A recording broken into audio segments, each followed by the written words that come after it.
Boa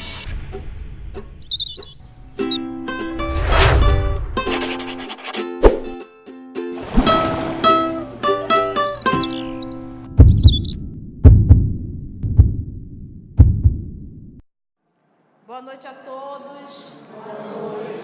Muito bem, hoje 13 de julho de 2018, nós estamos reunidos para estudarmos a obra O Evangelho segundo o Espiritismo. Nós vamos iniciar pela mensagem 116 do livro Caminho, Verdade e Vida, intitulada Agir de Acordo.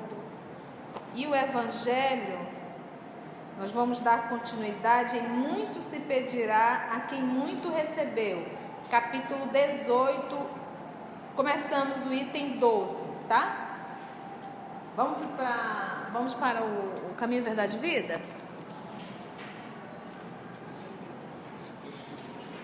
É um pedacinho da carta de Paulo a Tito. Capítulo 1, versículo 16. Vamos lá. Confessam que conhecem a Deus, mas negam-no com as obras, sendo abomináveis e desobedientes e reprovados para toda boa obra. Falo que conheço Deus, ensino Deus, divulgo Deus e não vivo Deus. Aí Emmanuel vai comentar agora. O Espiritismo, em sua feição de cristianismo redivivo, tem papel muito mais alto que o de simples campo para novas observações técnicas da ciência instável do mundo. A Terra, até agora, no que se refere às organizações religiosas, tem vivido repleta dos que confessam a existência de Deus, negando-o, porém, através das obras individuais. O intercâmbio dos dois mundos, visível e invisível, de maneira direta, objetiva, esse reajustamento sentimental, para que a luz divina se manifeste nas relações comuns dos homens.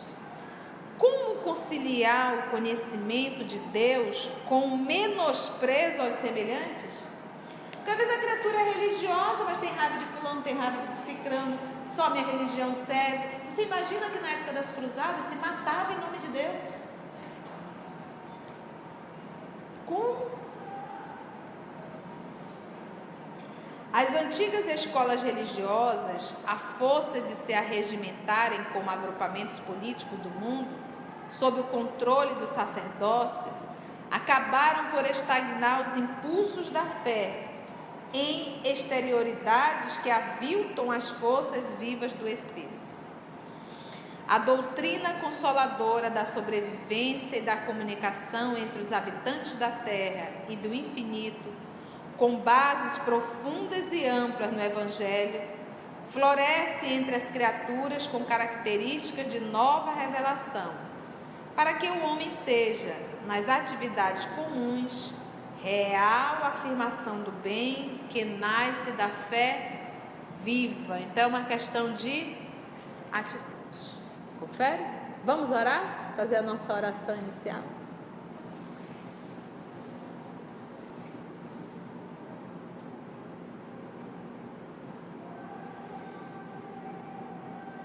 Querido amigo Jesus, amigos espirituais aqui presentes, responsáveis por esse trabalho, por esse estudo,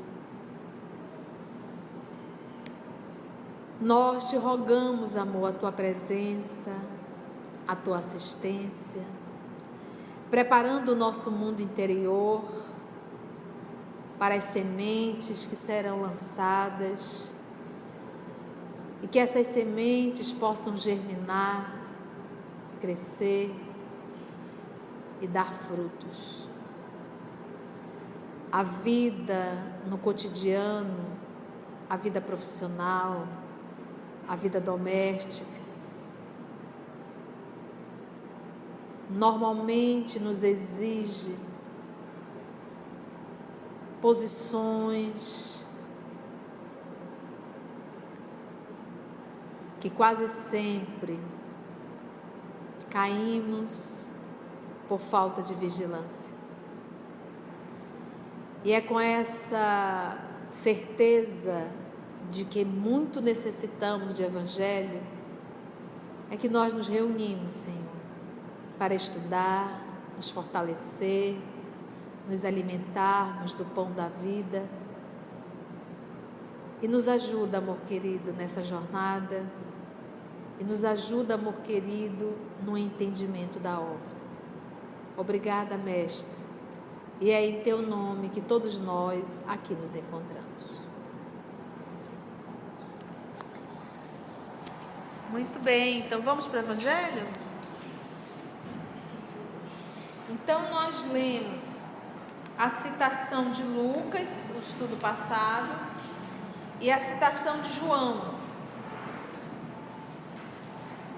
Hoje nós já vamos estudar o comentário de Allan Kardec, tá bom? Bora lá?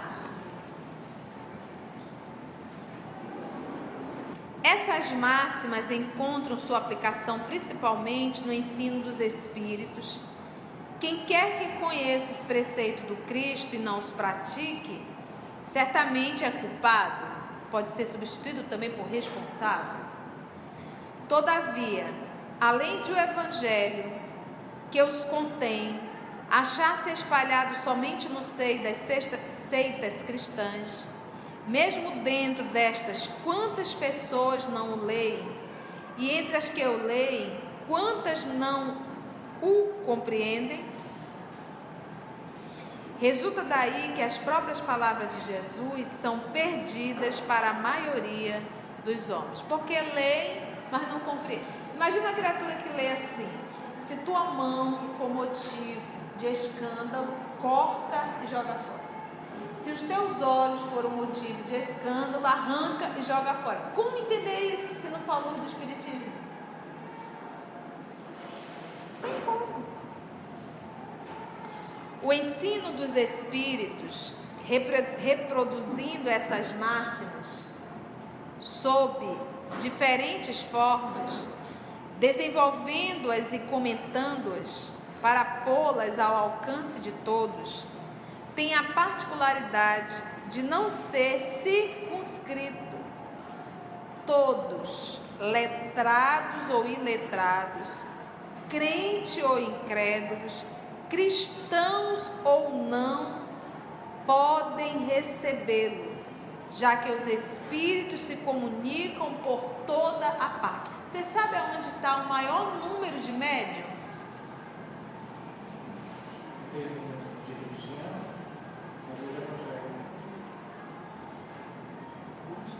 Dentro das igrejas evangélicas. É onde está o maior número de médiuns. E os Espíritos dando recado, e eles vão chamar de Espírito Santo. É onde está o maior número de médiuns. E lá nós temos quase sempre, às vezes, um número de pessoas que não tem muito conteúdo intelectual. Às vezes são pessoas muito simples. Então os Espíritos utilizam uma linguagem que eles possam entender. Então o Espiritismo, ele jamais pode se tornar para uma elite, para um grupo dos intelectuais. É por isso que eu sempre vou dizer, se você está evangelizando, olha o teu público e fale para ser entendido. Se você vê um grupo intelectual, todo mundo intelectual, mas se tiver uma pessoa que não seja, você vai falar para ela entender. Porque o que vai acontecer? Se você for falar só para os intelectuais, ela nunca mais volta. Isso já é excluir. Isso já é excluir. Então hoje, quando as pessoas começam a ler Kardec, Kardec é muito difícil. Não é que seja difícil, é o nosso linguajar que está empobrecido. Os livros que nós estamos lendo é que são de baixa escala, uma linguagem empobrecida. Então, mas se eu estou lendo aqui, e se eu estou na condição de dirigente, eu devo entender, interpretar e facilitar para que todos possam entender. E estimular o irmão a voltar. E não fica apenas vomitando palavras que a pessoa tem que ir lá no dicionário para saber de onde você está vomitando aquilo. E normalmente é muito comum, quando você se arbora ao trabalho, a ser um palestrante, a ser um dirigente, você deixa a vaidade subir a cabeça e você já quer vomitar a intelectualidade.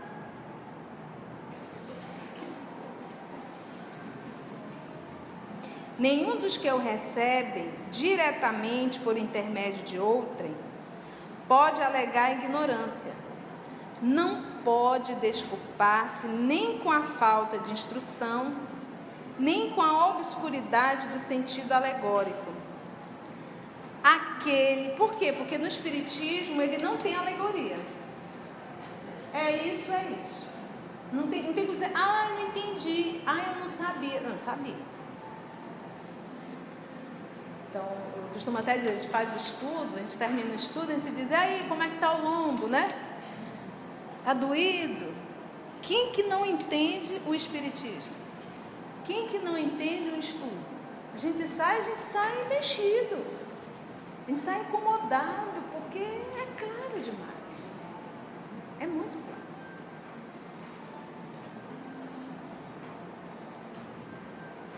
Aquele, portanto, que não aproveita essas máximas para melhorar-se, que as admira como coisas interessantes e curiosas, sem que lhe toquem o coração, que não se torna nem menos vão, nem menos orgulhoso, nem menos egoísta, nem menos apegado aos bens materiais, nem melhor para seu próximo, é muito mais culpado, porque tem mais meio de conhecer a verdade. Então, eu até brinco, eu digo assim, não existe, não é brincadeira, é autêntico, não existe nenhuma religião na face da terra que nos dê tantos subsídios quanto o Espiritismo. Não existe. Não existe. Nós temos todas as informações necessárias para nos tornarmos seres humanos melhores. Os médiuns que obtêm boas comunicações são ainda mais censuráveis. Por quê? Se eu estou estudando, eu estou aprendendo. Mas quando eu estou na condição de um médium e vem mensagens lindas, falando de tolerância, falando de amor, de resignação, de perdão, aí eu dou aquela comunicação, todo mundo fica emocionado, ai que linda a comunicação que você deu. Aí eu, na condição de médium, saio por aqui, passo por ali, discuto com o homem que me trancou ali na frente, chego em casa, já grito com o pai, grito com a mãe, grito com o filho. Então eu me torno mais responsável ainda. Por quê? Porque saiu pela minha boca.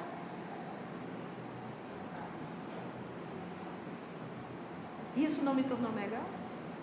É isso que ele está dizendo aqui, ó. Os médiuns que obtêm boas comunicações são ainda mais censuráveis, caso persistam no mal, porque muitas vezes escrevem sua própria condenação. E porque, se o orgulho não os cegasse, reconheceriam que é a eles que os espíritos se dirigem. Então, quando você está na condição de um trabalho de desobsessão, a gente não percebe, que eu acho que essa é a maior dificuldade de quem trabalha na desobsessão.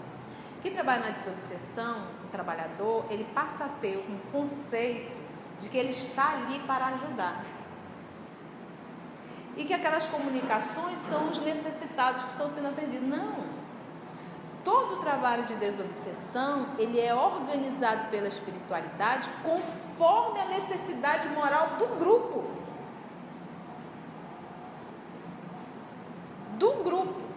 Então, se de repente no grupo tem irmãos que são avarentos, virão várias comunicações de espíritos avarentos, para que eles possam ouvir e se modificar enquanto há tempo. Então, em verdade, o trabalho da desobsessão não é algo imprescindível. existe desobsessão no mundo espiritual melhor do que a nossa. Vocês acham que como é que eles atendiam os espíritos nessa situação quando não tinha espiritismo no mundo? Eles ficavam sem atendimento?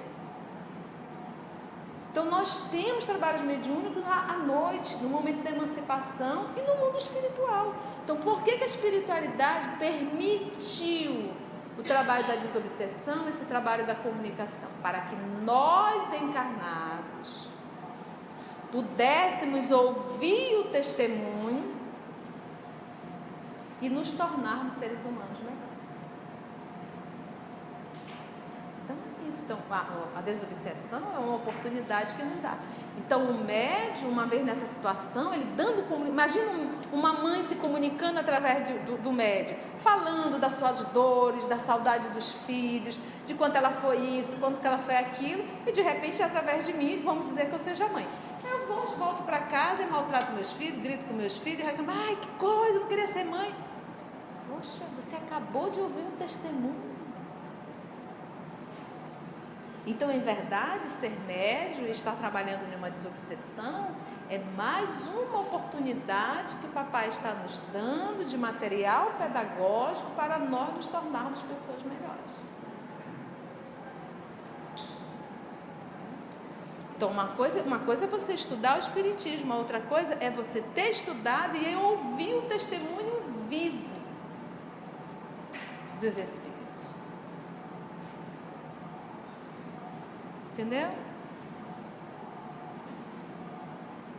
Aí ele diz, mas em vez de tomarem para si as lições que escrevem ou as escritas por outros, tem por única preocupação aplicá-las às demais pessoas, confirmando assim estas palavras de Jesus: vedes um cisco no olho do vosso próximo e não vedes a trave que está no vosso.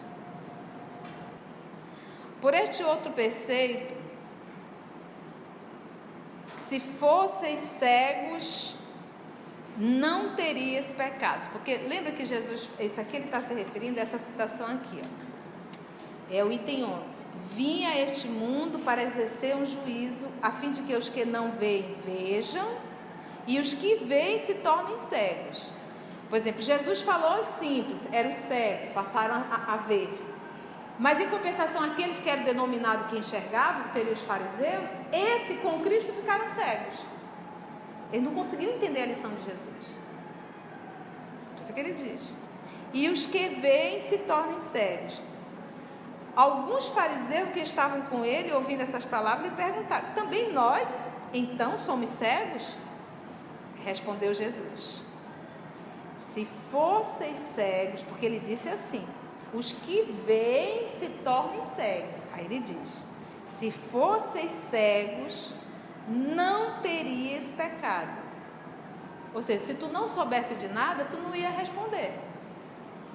Mas agora dizeis que vedes, ou seja, tu não diz que conhece a Torá, que conhece a lei, e é por isso que permanece em vós o vosso pecado, porque tu conhece a lei, tu ensina, então a partir disso tu não é cego, tu enxerga, então tu tem pecado, porque tu vê, mas não pratica. E era essa a luta de Jesus com os fariseus, hipócritas, raça de víboras, sepulcro caiado por fora, cheio de podridão por dentro.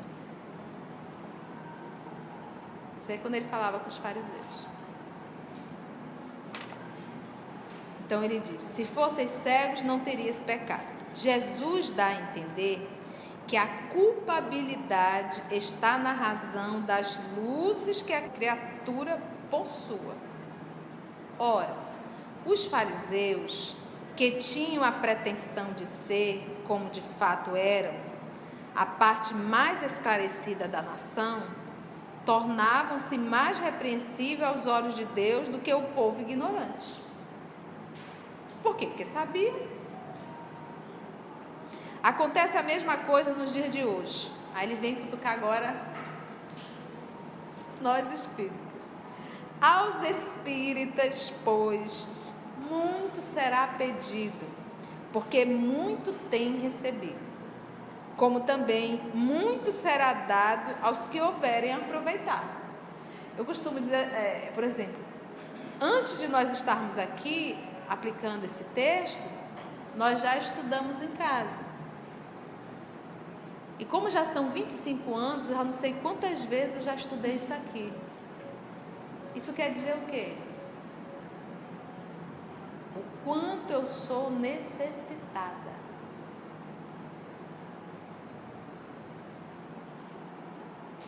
Às vezes eu vou até 1, 2 horas estudando, aí eu paro, olho para aquele monte de livro, eu digo, Senhor, se dessa vez não for, tá difícil. E se você errar, é mais culpado. Muito mais. E olha, a não ser que eu seja realmente muito hipócrita, porque tem coisas que não dá mais para fazer, você não consegue. Só se eu fosse esquizofrênico ou psicopata, que não dá. Você até tenta, mas não vai mais. Que a coisa vai impregnando. Falta muito? Falta muito. Vixe, sou espírito da terceira ordem. Mas eu e Deus sabem o quanto já melhorei. Entendemos isso? Porque Deus trabalha em silêncio e não concorre com a vaidade humana. Jesus dá a entender então, aos espíritas, pois, muito será pedido, porque muito tem recebido, como também muito será dado aos que houverem aproveitado. O primeiro cuidado de todo espírita sincero deve ser o de procurar saber, nos conselhos que os espíritos dão, se não há alguma coisa que lhe diga a respeito. Então, eu estou aqui no trabalho mediúnico, ouvi uma comunicação, eu já fico ali, eu já vou pegar a parte que me cabe. Só que para eu fazer essa avaliação, eu tenho que ter eliminado de mim orgulho e vaidade. Porque o orgulho e vaidade sempre vai dizer que eu sou ótimo. Que eu tô... Não, isso aí não é para mim, não. E é muito isso. Coitado desse espírito, que situação difícil, né? Olha, por que ele está assim? Para pensar, porque o recado foi para o grupo. O que eu tenho a ver? Por que Jesus trouxe essa comunicação?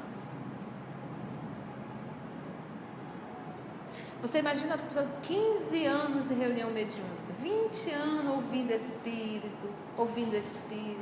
De repente adoece alguém da família, pronto, a pessoa surta. Ou alguém vai a óbito na família, pronto. Gente, mas ninguém morre. Por que esse desespero? A saudade faz parte. A gente vai sentir falta da física da pessoa. Mas quem disse que nós não estaremos juntos novamente?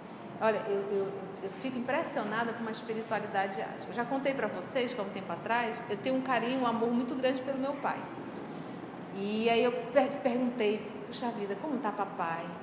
E aí veio minha irmã no dia seguinte, acordou, foi lá no meu quarto, mana, sonhei com o papai. Eu disse, foi. E eu tinha orado à noite, querendo saber como estava papai. Porque eu sempre dizia, papai, chegou no mundo espiritual, assim que o senhor estiver bem, peça para trabalhar. Não se preocupe com o povo daqui, que aqui a gente se resolve. Peça para trabalhar. Quanto mais, já vá preparando uma casinha, com uma árvore na frente, que eu adoro árvore na frente da casa. Meu maior trauma é não ter uma árvore na frente da minha casa, que a mamãe não deixa. Eu digo, mas no mundo espiritual eu vou ter uma árvore em frente da minha casa. Aí eu disse, papai, já vá preparando a casa, quando a gente chegar tem uma casinha. E aí a minha irmã disse, mano, eu sonhei com o papai. Eu disse, foi. Ele mandou te dizer, si mesmo, que ele está bem e está trabalhando em um hospital de câncer. Essa é a espírita? Não. A única espírita em casa sou eu. Não é a médium. Não é. Aí eu disse, que legal. Por que não veio direto por mim? Porque eu poderia deduzir que fosse o quê? Meu subconsciente, uma vez que eu pedi à noite. Então veio por uma outra pessoa. Aí a semana passada bateu aquela saudade de novo. Eu disse, como tá papai? Eu não tenho sonhado com ele. Aí chega meu irmão, o Quinho, o Paulo, e estava ali tomando café. Ele disse, mano, eu sonhei com o papai. Eu disse, foi.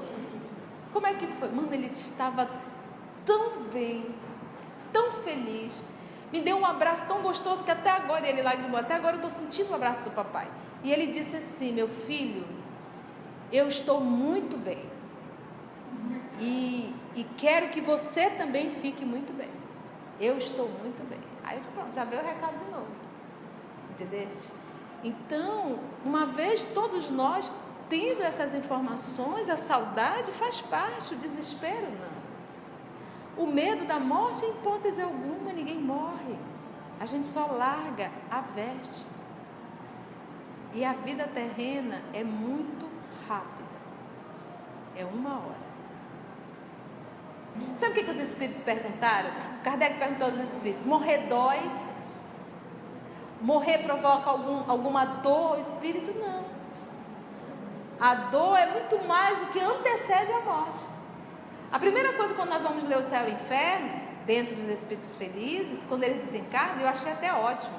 Todos falaram uma sensação de rejuvenescimento. Digo, opa, já só vai chegar melhor. Mas aí, quando eles falam rejuvenescer, é a vitalidade, é a força, é o vigor. Porque normalmente você desencarna, você já está muito dodói, muito enfermo, muito fragilizado.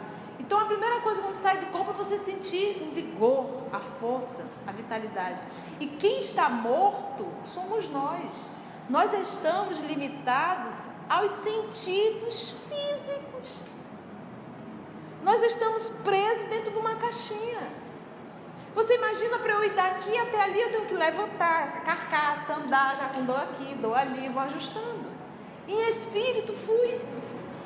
Sim, Conceição, mas a gente conversou que tem uns que não querem ir. Não querem por quê? E aí? Apego à matéria. Vai sofrer as consequências da matéria. Então não é comigo, né? Não é brincadeira assim. Não é a morte que dói, é a condição moral do espírito, que ele vai sofrer pelo apego. A morte em si é beleza. Eu acho que no livro dos médiuns, de terça-feira, você falou alguma coisa, exemplo de um espírito que não sabia que tinha morrido. Sim. E na hora que faz a reunião mediúnica? tem muitos que descobrem ali que desencarnaram. Você falou que tem que ter muito cuidado para não falar, olha, amigo, você... É, porque às vezes acontece de você estar encarnado e dar comunicação. É isso que nós estamos estudando, que é o que? As evocações.